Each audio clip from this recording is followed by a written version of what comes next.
ఎప్పటికప్పుడు తాజా సమాచారం కోసం మా ఛానల్ ను సబ్స్క్రైబ్ చేయండి, లైక్ చేయండి, షేర్ చేయండి. నా పేరు సునీత. ఆర్పిఎఫ్ కానిస్టేబుల్గా పనిచేస్తున్నాను.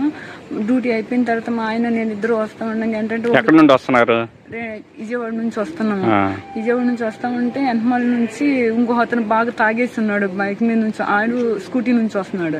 వచ్చేసి ఇద్దరిని కలిసి ఎంతమాల వచ్చేసి గుద్దేసాడు. ఫాస్ట్గా వచ్చి గుద్దాడు. తాగి గుద్దేసరికి నేను 5th మంత్ ప్రెగ్నెన్సీ అయ్యేసరికి వెంటనే మా ఆయన నన్ను గౌగా కింద పడిపోయిందని నన్ను లేపారు పైకి.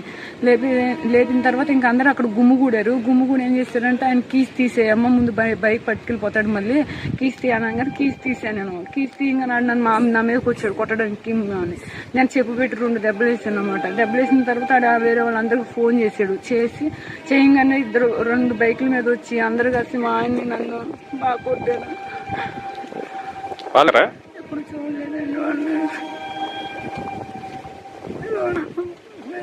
మా ఆయన్ని చంపేస్తామని చెప్పేసి అన్నారు. 2 బైకుల మీద వచ్చారు. అసలు నేను ప్రెగ్నెన్సీ అంత ఆపినగా నాకు నన్ను తోసేసి మా ఆయన చంపడానికి వెళ్ళిపోయారు. ఈలోపు ఇంకా అక్కడ ఉన్న జనం అందరూ నన్ను తీసుకొచ్చి పోలీస్ స్టేషన్ కంప్లైంట్ మా ఆయన చంపేస్తున్నారు వాళ్ళు అనేసరికి నేను కంప్లైంట్ వచ్చాను. ఈలో పోలీసు వాళ్ళు వచ్చారు అక్కడికి. అది జరిగింది. ఇక్కడికి వచ్చాము. ఇంకా పోలీస్ స్టేషన్కి వచ్చి కంప్లైంట్ ఇచ్చాం. ఎప్పటికప్పుడు తాజా సమాచారం కోసం మా ఛానల్ ను సబ్స్క్రైబ్ చేయండి, లైక్ చేయండి, షేర్ చేయండి.